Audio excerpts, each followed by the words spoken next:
Ahojte, moje meno je Denisa Zlevská, som psychologička a dnes by som rada s vami rozprávala o psychickej odolnosti. Chcem vám prezradiť 2 tajomstvá o psychickej odolnosti a 5 nástrojov, ako ju rozvíjať. Tak poďme na to.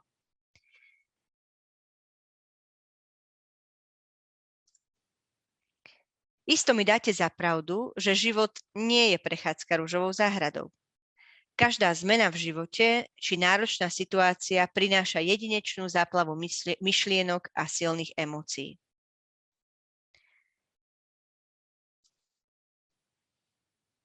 Napriek tomuto faktu sa ľudia vo všeobecnosti dobre prispôsobujú životným zvratom a stresovým situáciám. Je tomu tak aj vďaka psychickej odolnosti. Totiž nie udalosti života, ale miera toho, ako sa s nimi vieme vysporiadať, tvorí ten významný rozdiel medzi úspechom a neúspechom alebo medzi spokojnosťou a nešťastím. Psychológovia definujú psychickú odolnosť ako proces efektívneho prispôsobenia sa tvárou v tvár nepriazni osudu, traumám alebo tragédiám, hrozbám alebo významným zdrojom stresu, ako sú rodinné alebo vzťahové problémy, vážne zdravotné problémy alebo stresy na pracovisku či finančné problémy. Aj keď sú tieto náročné udalosti, podobne ako drsné riečne vody, nebezpečné, bolestivé, niekedy ťažké, nemusia určovať výsledok nášho života. Ak sa stanete odolnejšími, pomôže vám to nielen prekonať náročné podmienky, ale vám to umožní rásť, ba dokonca zlepšovať svoj život. Odolnosť neznamená, že človek nebude mať problémy alebo že nebude prežívať nepríjemné situácie či emócie. Ľudia, ktorí v živote utrpeli veľké nešťastie, bežne prežívajú emocionálnu bolesť a stres. Aj keď niektoré faktory môžu spôsobiť, že niektorí z nás sú odolnejšie ako ostatní, odolnosť nie je nevyhnutne osobnostnou črtou, ktorú majú nejakí vyvolení ľudia. Naopak, odolnosť zahŕňa správanie, myšlienky a činy, ktoré sa môže každý naučiť a môže ich rozvíjať. Ako na to? Poviem vám 5 nástrojov, ktorými môžeme psychickú odolnosť posúvať vpred. Prvým nástrojom je sebasúcit. To znamená prejavovanie súcitu voči sebe samému. Ide o akúsi konfrontáciu vlastného prežívania utrpenia s prístupom vrúcnosti a láskavosti k sebe samému bez posudzovania a hodnotenia. Čo za to?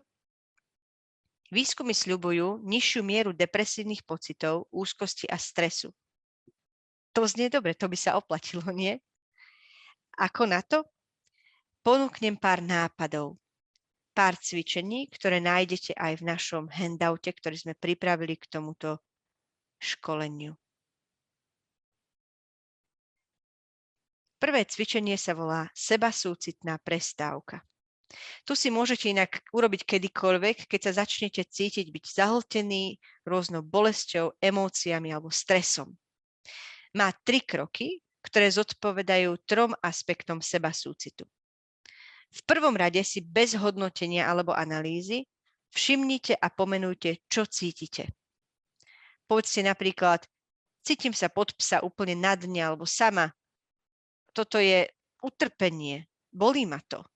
Alebo cítim, ako ma zaplavuje úzkosť, dýcham zrýchlenie, myslou mi víri milión myšlienok. Som v strese. Potom si pripomente, že v tom nie ste sami. To je druhý krok. Každý totiž zažíva tieto hlboké, bolestivé ľudské emócie, aj keď príčiny môžu byť odlišné. Povedzte si, napríklad, utrpenie je súčasťou života. Všetci sa niekedy tak cítime. Všetci vo svojom živote bojujeme. A do tretice, buďte k sebe láskaví. Uznajte bez tlaku na seba, že sa necítite vo svojej koži. Nepresviečajte sa o opaku. Položte si jemne svoje ruky na srdce a povedzte niečo ako prejavujem si lásku a pochopenie, chápem sa, súcitím so sebou. Alebo smiem byť taká, aká som. Chápem, že je to teraz náročné pre mňa. Skúste si to teraz každý sám za seba. Pomenujte emóciu, ktorú cítite. Pripomeňte si, že v nej nie ste sami a prejavte bez tlaku, bez hodnotenia, analýzy, ako sa máte. Príjmite to a prejavte si lásku k sebe samému.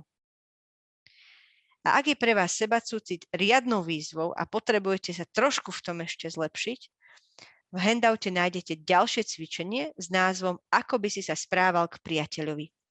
Toto by vám mohlo pomôcť. Tak zalistujte, pozrite na to. Druhým nástrojom je hrdosť. Hrdosť na seba samého a dôvera v to, čo robíte. Ak chcete posilniť vašu psychickú odolnosť, mali by ste byť pripravení prijať zodpovednosť za svoje úspechy a pozitívne výsledky. Často sa však stáva, že preberáme zodpovednosť len za svoje zlyhania a ostatné bereme za akúsi samozrejmosť. Naše silné stránky, schopnosti, vedomosti, zručnosti, úspechy tak ostávajú niekde si na konci, na okraji, mimo zorného uhla. Ako to zmeniť? Skúšte každý deň v práci skončiť reflexiou toho, čo sa vám podarilo a oceňte sa. Skúste si aj práve teraz urobiť malé cvičenie s názvom 3 veci. Pomenujte si, na ktoré 3 veci ste hrdí. Majte odvahu povedať si ich, sformulovať čo najkonkrétnejšie. Tak napríklad, toto som zvládla, táto námaha nesie moje ovocie. Aby sa vám podarilo prekonávať ťažkosti, potrebujete svoje myslenie sústrediť nielen na ťažkosti, ale hlavne na to, čo vám pomohlo ich prekonať. Vedome si pomenúvajte to, vďaka čomu ste problém zvládli, či posunuli ho o kúsok vpred k riešeniu. Tak si vybudujete akýsi kufrík s náradím, ktoré vám funguje v náročných situáciách.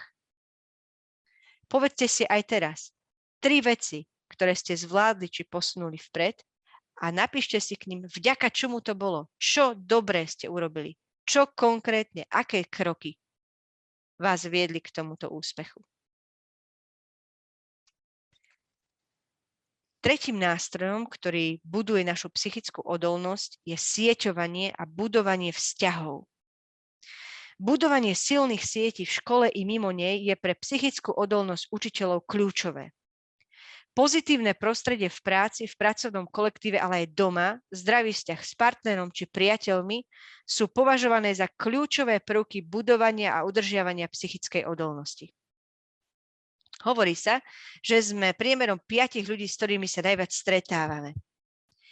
Majme odvahu si vyberať okolo seba takých ľudí, ktorí nás potiahnu vpred, povzbudia, inšpirujú. Urobte si teraz so mnou 3. cvičenie. Je to tzv. Vzťahový audit. Investujme drahocenný čas do tých vzťahov, ktoré stoja za to.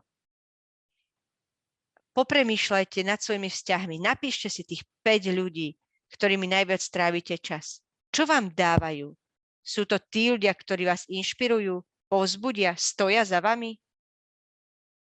Spojenie s empatickými a chápajúcimi ľuďmi vám pomôže pripomenúť, že nie ste sami uprostred ťažkostí. Zamerajte sa na nájdenie dôveryhodných a súcitných osôb, ktoré chápu vaše pocity, čo podporí schopnosť zvládnuť ich. Je dôležité vedieť prijať pomoc a podporu od tých, ktorým na vás záleží. Ďalším nástrojom je zdravé myslenie. Čo to znamená? Udržujte si nadhľad čo najvedomejšie. Ak totiž uvažujete vo veľkej miere len o problémoch a ťažkostiach, premielate ich z každej strany, analyzujete príčiny, hľadáte vinníka alebo sa viníte vy sami, tak vás problémy ako keby vcucnú a strácate sa v nich. Majú nad vami nadvládu, ktorá vám začne definovať to, kým ste i to, aké máte schopnosti či neschopnosti, možnosti či nemožnosti. To, ako premýšľate v náročnej situácii, hrá významnú rolu v tom, ako sa cítite, ako odolní ste, keď sa stretnete s prekážkou. Skúste sa nad sebou zamyslieť a urobiť si myšlienkový audit. Aj toto cvičenie nájdete v handoute, ktorý sme pre vás pripravili. Zamyslite sa, A pokúste sa identifikovať oblasti iracionálneho myslenia, ako je tendencia katastrofizovať alebo predpovedať negatívnu budúcnosť, tendencia pytvať a analyzovať bez reálneho výsledku či zmeny, tendencia nasávať vinu alebo vyviňovať sa, či tendencia obviňovať iných. Napokon skúste definovať, čo by bolo vzhľadom na cieľ, čiže zvládnuť a prekonať náročné situácie, efektívnejšie než to, čo som spomínala pred chvíľou. Pomenujte si alternatívne spôsoby myslenia a stratégie, ktorými sa dá čeliť v krízovej situácii. Prečo? Ako sa hovorí, pripraveným šťastie praje. Osvojite si tak vyváženejší a realistickejší spôsob myslenia.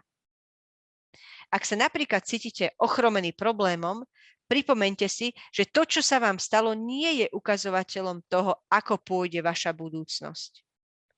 A že nie ste vôbec bezmocní, obete. Možno nebudete schopní zmeniť stresujúcu situáciu alebo udalosť, ale môžete zmeniť spôsob, akým ju interpretujete a akým na ňu reagujete.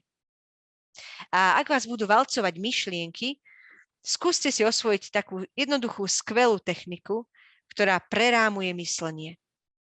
Keď vašu myseľ naplní negatívna alebo nepotrebná myšlienka, presmerujte ju. Zastavte sa a prerušte myšlienkový vzorec nasledujúcimi doslovnými krokmi. Predstavte si veľkú čiernu stopku alebo červené blikajúce svetlo. Okamžite si povedzte stop a okamžite presmerujte myšlienky na užitočnejšiu myšlienku. Táto technika vám ušetrí strašne veľa duševných síl a kopu času. A čo na záver? Posledný, 5. nástroj. Príjmite zmenu a buďte proaktívni. Príjmite, že zmena je súčasťou života. Chápem, že je ťažké zostať optimistickými či pozitívnymi, keď sa život neuberá podľa našich predstav. No to nič nezmení na tom, že zmena je akási konštanta života, ktorá sa deje, či to chceme alebo nechceme. Ona nás veru nenechá zaspať na vavrínoch. Pomôže nám zostať flexibilnými a tvárnymi. Akceptovanie okolností, ktoré nemožno zmeniť, vám môže pomôcť zamerať sa na okolnosti, ktoré zmeniť môžete. Tak nám všetkým želám, aby sme si zachovali nádej a vedome vnášali do života veci, ktoré nás tešia a rozveselia. Ahojte, nech sa vám darí.